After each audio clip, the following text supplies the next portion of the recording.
everybody, and welcome to another weekly update. My name is Sarah Lean and I'm a cloud advocate at Microsoft.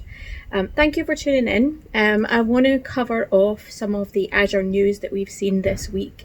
So we've had Azure Migrate release a feature that was in preview for a while, and it's went generally available. So now you can take details from an Excel spreadsheet and input them into Azure Migrate, and it will be able to help you do a server assessment with that data.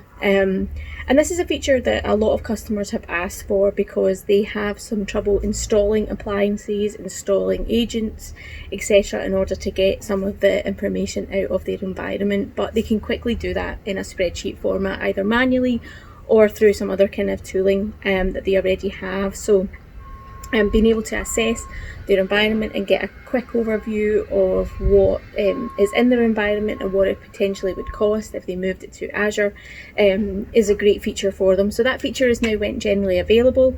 I did a video about it a while ago, so I'll post a link here. So yeah, that's generally available now, so that's definitely something to check out if you're looking to do a migration. We've also seen some new features for Azure Arc come out, and that's the ability to use things like Azure Update Management and change tracking, and there's a few other things around extensions that can be installed as well onto your Azure Arc managed servers. My colleague Thomas Maurer did a video on that, so I'll post a link here somewhere for you to have a view and look at as well. And lastly, the other piece of news that we had was around Azure cost management and the budgets. So I think before, when you set a budget, if you hit that threshold, the budget, the alert would only trigger once throughout that threshold period. And if you changed the budget alert, you wouldn't maybe get an alert for it. So the team have changed that, so the threshold and the budget alert will alert you again if you change that. So I'll post some links to those bits of news updates and you can check them out again.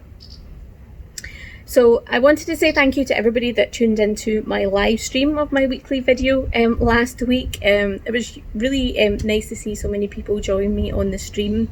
I had intended on doing this as a live stream this week again, since it was so popular. However, I'm actually off work today, so I've moved my hubby up into my office, and he's using my desk where all my webcam and microphone and setup is, so that I can do some things in the kitchen, and I've got some chores to do. So yeah, I'm doing this as a video just out in the garden because he's using all my streaming equipment at the moment for his work.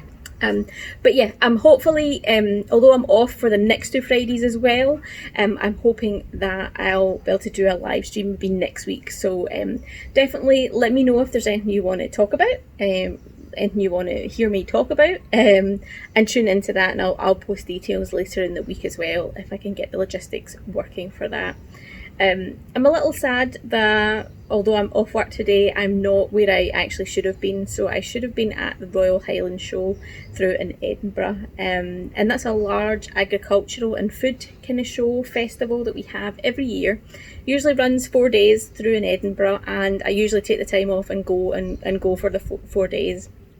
I love the agricultural side of it, seeing the animals on show, seeing the tractors and the implements, meeting old friends and family, and then seeing what's produce that we have in Scotland in terms of food, and also in the UK that we have on offer, and picking up some random bits of cider or cheese or ice cream from all different parts of Scotland, and getting a real good taste of what we have on offer. But obviously with the kind of COVID-19 and pandemic situation that we've got, the show has been cancelled, unfortunately. So yeah, I'm a little bit sad that I'm not there where I should have been today, but the way I look at it is, if we all stay home and stay safe right now, we can get back to the things that we love and want to do next year, and no one will be missing. That's the way I kind of look at it. So although it's sad, hopefully in the long run it means that it's not a long-term sadness that we have to deal with.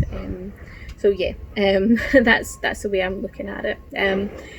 I also wanted to talk about, I don't know if you follow me on Twitter or not, but I posted a tweet during the week asking or offering my services to meetup organisers and event organisers to deliver some sessions, and I was blown away by the response by people liking, retweeting, and actually reaching out to me to organise sessions. So I think I've got 7 or 8 sessions presenting at user groups in July and August, so I'm really looking forward to that. Both UK user groups and international user groups. I think I've got a user group from Singapore and one from Australia. I've got one from Sweden, and yeah, there's a whole host of user groups, and it's great to be able to speak to these communities that I not necessarily wouldn't have been able to because of travel kind of budget constraints or just time constraints on me. So yeah, it's great to see and be able to get interacting with these communities in a virtual way at the moment. So thank you to everybody that liked and retweeted and reached out to me and has organised an event with me. I'm super looking forward to it. My calendar is mega busy for July in terms of user groups, but yeah, I'm really looking forward to it, and hopefully look out for my tweets and my blog post about what the gigs are and how you can join in as well with them. So yeah, thank you to everybody that has helped make that possible, and I'm really looking forward to engaging with the community virtually. So I'm going to sign off, everybody. Have a good one, and like I said, hopefully next Friday, I'll be able to do a live stream and we can interact with each other that way. Until then, stay safe, have a good weekend, and I'll catch you again.